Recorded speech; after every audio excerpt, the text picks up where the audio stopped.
College and Church.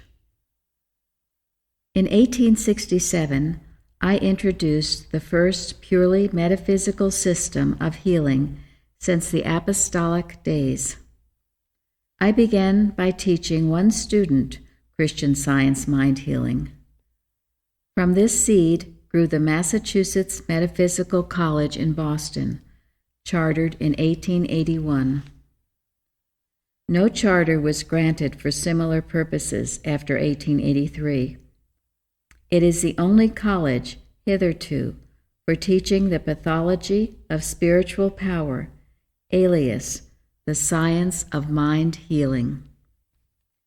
My husband, Asa G. Eddy, taught 2 terms in my college. After I gave up teaching, my adopted son, Ebenezer J. Foster Eddy, a graduate of the Hahnemann Medical College of Philadelphia, and who also received a certificate from Dr. W. W. Keene's Allopathic Philadelphia School of Anatomy and Surgery.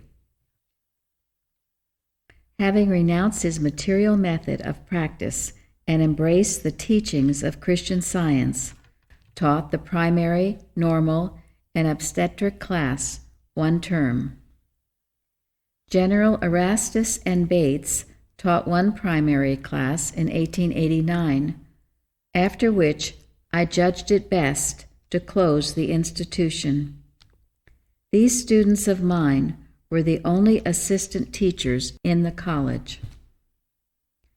The first Christian Scientist Association was organized by myself and 6 of my students in 1876 on the centennial day of our nation's freedom.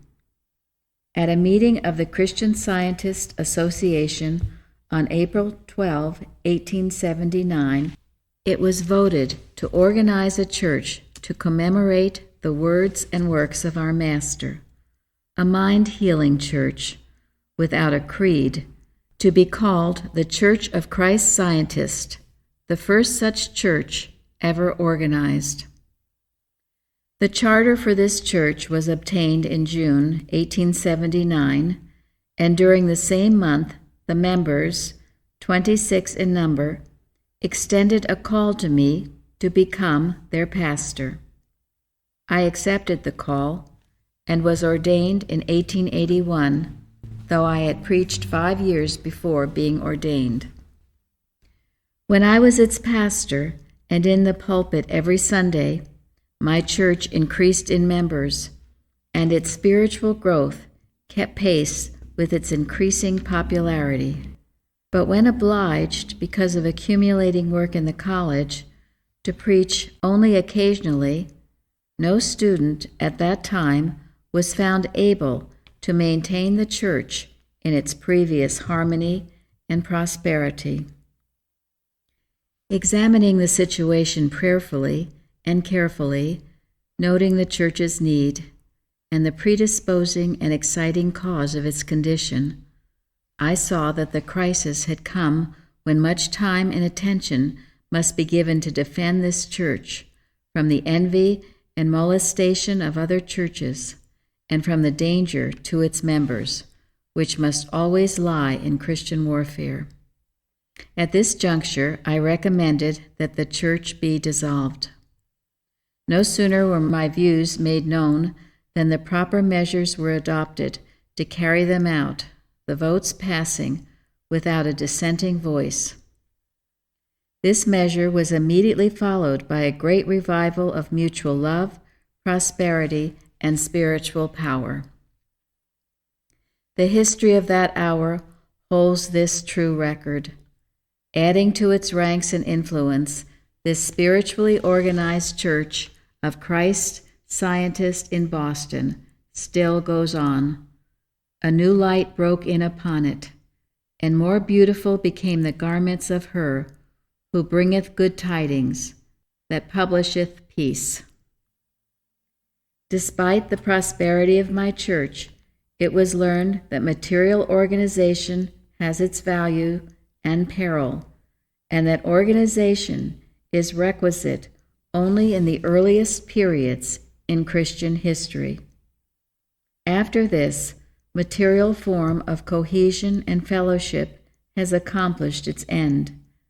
Continued organization retards spiritual growth and should be laid off.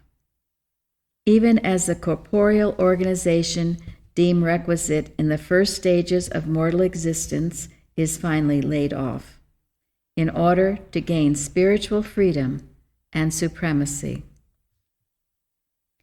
From careful observation and experience came my clue to the uses and abuses of organization. Therefore, in accord with my special request, followed that noble, unprecedented action of the Christian Scientists Association connected with my college when dissolving that organization. In forgiving enemies, returning good for evil, in following Jesus' command, "Whosoever shall smite thee on thy right cheek, turn to him the other also." I saw these fruits of spirit, long-suffering, and temperance fulfill the law of Christ in righteousness. I also saw that Christianity has withstood less the temptation of popularity than of persecution.